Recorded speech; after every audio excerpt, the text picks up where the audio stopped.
मेरे YouTube पे restaurant पर आपका स्वागत है। नमस्कार, मैं हूं नरेश कुमार। सबसे पहले उन दर्शकों का धन्यवाद जिन्होंने पेज को सब्सक्राइब किया है, पेज के वीडियोस को शेयर कर रहे हैं, लाइक कर रहे हैं, कमेंट बॉक्स में हमें अपनी राय भी लगातार दे रहे हैं। बहुत सारे दर्शकों का ये अक्सर मैसेज बॉक्स में सवाल आता है कि गोल्ड सिल्वर में बताया जा रहा है, निफ्टी में नहीं बताया जा रहा, निफ्टी कैसी रह सकती है। तो बीच में एक लाइव वीडियो किया था मैंने, जिसमें मैंने बताया था कि जब जब केतु मघा नक्षत्र में आते हैं या अपने नक्षत्र में आते हैं तो निफ्टी का बॉटम बन जाता है या बाजार का बॉटम बन जाता है। अब केतु मघा नक्षत्र में तो 18 साल बाद आएगा। क्या 18 साल पहले क्या हुआ था? जब 18 साल पहले केतु मघा नक्षत्र में आए थे तो 2007 था। उस समय केतु के नक्षत्र गोचर के विद इन 1 वीक बॉटम बन गया था। 1 वीक मैं जब बोल रहा हूं तो मैं वीकली ट्रेडिंग डे बोल रहा हूं। 7 ट्रेडिंग डे के अंदर अंदर बॉटम बन गया था। उसके बाद उससे पहले हमारा बाजार तो नहीं था। 1989 में जब केतु मघा नक्षत्र में आए थे तो डाउ का इसी तरीके से बॉटम बना था। आप चार्ट देखेंगे जाकर, डेट्स देखेंगे जाकर, तो आपको पता लगेगा कि निफ्टी उस समय आपका इक्विटी मार्केट उस समय बॉटम बना गया। तो अभी जब केतु मघा में आए थे तो उससे पहले मेरे पेज के ऊपर जो दर्शक लाइव जुड़ते हैं उनको पता होगा, उनको याद होगा कि मैंने ये बोला था कि केतु मघा में आ रहे हैं तो यहाँ पर बॉटम बनना चाहिए। 29 मार्च को केतु मघा में आए थे। तो एक तो केतु ट्रू केतु है, एक ट्रू जो केतु ट्रू केतु है, और एक केतु है। मीन्स दो तरीके से ट्रांजिट होता है, एक ट्रू राहु का ट्रांजिट होता है, एक राहु का ट्रांजिट होता है। तो केतु का जो गोचर है वो हो चुका 29 मार्च को। वैसे 20 अप्रैल को भी होगा ट्रू केतु का। तो 29 मार्च को केतु मघा नक्षत्र में आए। 2 अप्रैल को निफ्टी ने बॉटम बना दिया।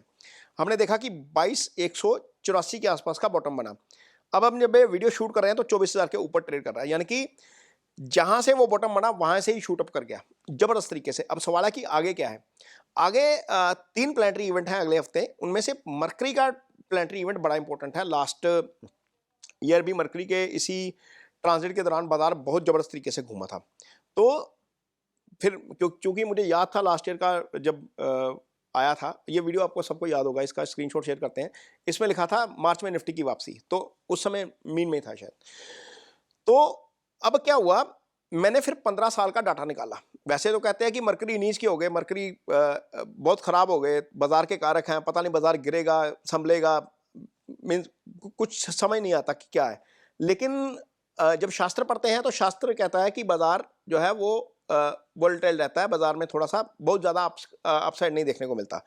लेकिन एक्चुअल में क्या होता है? एक्चुअल तो हमारा डाटा हमारे सामने है, डेट्स हमारे सामने है, जिस समय मीन में आ रहे हैं या मीन से निकल रहे हैं वो डेट्स हमारे सामने है, और निफ्टी का डाटा हमारे सामने है। आजकल तो खैर इसको आसानी होगी ना, थोड़ा सा समझना आसानी हो गया।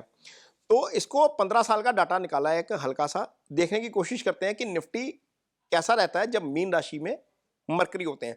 बाकी प्लैनेट किसी भी पोजीशन में हो, हालांकि अभी भी बहुत प्लैनेटरी पोजीशन जो है वो थोड़ी सी क्योस वाला माहौल है, लेकिन एक बार ऐसा हो सकता है पिछले 15 साल में यदि 12 साल निफ्टी पॉजिटिव रह रहा है और मरकरी के इसी गोचर के दौरान रह रहा है, तो कुछ तो दिमाग में घंटी बजती ना यार, 80% केसेस में कैसे निफ्टी पॉजिटिव रह गया। तो ये स्टडी है, मजा आएगा आपको देखने में, और डाटा डेट्स के साथ है, आप कहीं पर भी रिसर्च कर सकते हैं। तो इसको देखकर लग रहा है कि निफ्टी पॉजिटिव रहेगा। वैसे भी जो हालात बने हुए हैं उससे निफ्टी पॉजिटिव ही लग रहा है। 15 साल का डाटा 2011 में 6 मार्च से लेकर 28 मार्च तक निफ्टी जो मरकरी थे वो मीन राशि में थे। निफ्टी रही थी करीब 2.25%, 2.68% प्लस। इसी दौरान आप देखिएगा 6 मार्च से 28 मार्च लगभग 22 दिन का ये साइकिल है, और मरकरी मोस्टली 20 से 22 दिन ही रहते हैं। अब देखिएगा जो आपके सामने जो डाटा आएगा, आपको लगेगा कि यही इतना ही साइकिल, इतने भर का ही है। 12 में क्या हुआ, 12 में 6 अप्रैल को आए, 5 मई को मीन में रहे, 5 मई तक मीन में रहे। इस दौरान निफ्टी गिरा करीब 4.5%, 4.43%। 2013 में क्या हुआ, 10 अप्रैल को आए, 28 अप्रैल तक रहे। इस दौरान लगभग 7% की तेजी, यानी कि 10 से लेकर 28 मीन 7%, 18 दिन में निफ्टी तेज, 6.85% तेज है, ये डाटा है। 2014 में 4 अप्रैल को आए, 20 अप्रैल तक रहे, लगभग 15 दिन 16 दिन का ये साइकिल था। यहाँ पर निफ्टी प्लस रही 0.64%, इसको फ्लैट बोलेंगे। 15 में क्या हुआ, 28 मार्च को आए, 12 अप्रैल तक रहे, अगेन 14-15 दिन का साइकिल। निफ्टी कितनी तेज हुई, 5.26%, 5.25%, 2 हफ्ते में इतनी तेजी।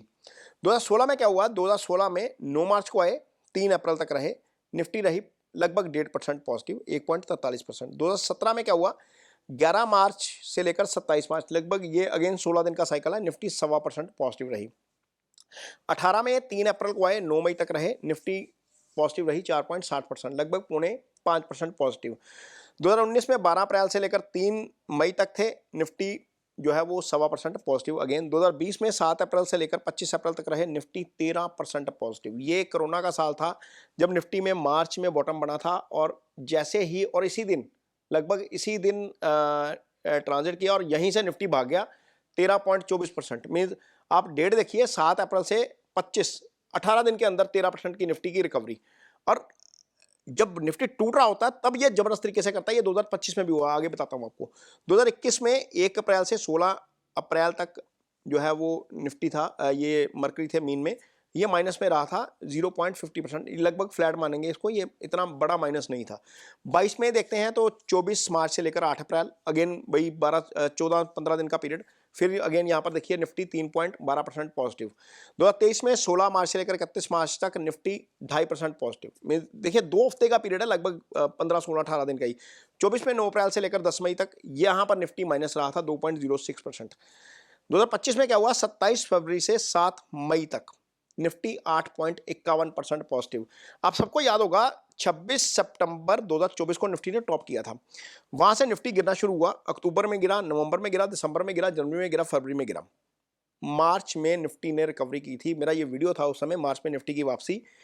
इस समय निफ्टी ने, और मार्च अप्रैल मई तीनों ही महीनों में निफ्टी ने रिकवरी की थी, ये लगभग 8.5% था। और इस दौरान जो मरकरी थे वो मीन राशि में थे। अब यहां पर मरकरी 30 अप्रैल तक अगेन मीन राशि में है, और ये गोचर जो है वो लगातार पिछले 15 साल से पॉजिटिव होता हुआ नजर आता है। यदि हम 2 इंस्टांस छोड़ देते हैं बड़े, इसमें एक में 2% के आसपास गिरा, एक में थोड़ा सा ज़्यादा गिरा था, और एक में 0.50%, तो बाकी सारे में ये पॉजिटिव रहा है। इसको यदि हम रिसर्च के हिसाब से देखते हैं तो यहाँ से भी निफ्टी पॉजिटिव जाना चाहिए, अगले हफ्ते भी निफ्टी पॉजिटिव रहना चाहिए। हालांकि अगले हफ्ते हमारा बाजार एक दिन बंद है, 14 अप्रैल को छुट्टी है, और 4 दिन का कारोबारी सेशन होगा। तो आगे जाकर जब तक मीन राशि में रहेंगे ये पॉजिटिव साइड पे रहना चाहिए। मैं ये नहीं कह रहा कि यहाँ से आया है तो ऐसे ही जाएगा, क्योंकि जितनी भी स्टडी है सारी, जितनी मैं आपको बता रहा हूँ, मरकरी के गोचर के दौरान ऐसे करता है, ऐसे। मीन्स ऐसा नहीं है कि ये एक तरफा ही शुरू हो जाएगा। ये सारी ये स्टडी कहती है, आप चार्ट खोल के देखेंगे तो आपको समझ में आएगा कि क्या है। ये तो डाटा जुटाने में बड़ी मेहनत लग गई, डेट्स निकाली पहले, फिर उसका डाटा निकाला, फिर सोचा यार यदि ये तो 12-13 बार यदि ऐसा पॉजिटिव हो रहा है तो लग तो रहा है कि बाजार में पॉजिटिविटी आएगी, तो निफ्टी यहाँ से पॉजिटिव रहना चाहिए। इसीलिए इसका हेडलाइन भी रखा है बुध नीच निफ्टी उच्च। तो उम्मीद करते हैं कि बाजार आगे पॉजिटिव रहेगा, और इस कैलकुलेशन के हिसाब से तो निफ्टी में तेजी आनी चाहिए। सूर्य और शनि का गोचर जो है, सूर्य उच्च के हुए हैं, शनि उदय हुए हैं, उसका भी योगदान रहेगा। ये जो कन्फ्लिक्ट चल रहा है यहाँ पर, कन्फ्लिक्ट में भी थोड़ा सा नरमी आनी चाहिए। क्रूड नीचे आएगा तो निफ्टी ऊपर चलनी चाहिए, फंडामेंटली भी चलनी चाहिए। एस्ट्रोलॉजिकली तो सिग्नल मिल ही रहे हैं कि निफ्टी अब यहाँ से तेज चलेगी। वीडियो आपको कैसा लगा इस पर कमेंट बॉक्स में अपनी राय जरूर दीजिए। यदि वीडियो अच्छा लगे तो शेयर जरूर करिए, पेज को सब्सक्राइब जरूर करिए। इसके साथ ही मुझे दीजिए इजाजत, नमस्कार।